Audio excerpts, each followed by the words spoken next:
মিশকাতুল মাসাবিহ বা মিশকাত হাদিস একাডেমি ১২ নম্বর হাদিস অধ্যায় ঈমান বা বিশ্বাস পরিচ্ছেদ প্রথম অনুচ্ছেদ ১২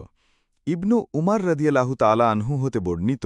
তিনি বলেন রসূলুল্লাহ সাল্লাল্লাহু আলাইহি ওয়াসাল্লাম বলেছেন আল্লাহর পক্ষ হতে আমাকে হুকুম দেয়া হয়েছে যতক্ষণ পর্যন্ত লোকেরা এ কথা স্বীকার করে সাক্ষ্য না দিবে যে আল্লাহ ছাড়া প্রকৃত কোনো মাবুদ নেই আর মোহাম্মদ সাল্লাল্লাহু আলাইহি ওয়াসাল্লাম আল্লাহর প্রেরিত রসূল এবং সালাত কায়েম করবে ও জাকাত আদায় করবে ততক্ষণ পর্যন্ত তাদের বিরুদ্ধে যুদ্ধ করার যখন তারা এরূপ কাজ করবে আমার পক্ষ হতে তাদের জান ও মাল নিরাপদ থাকবে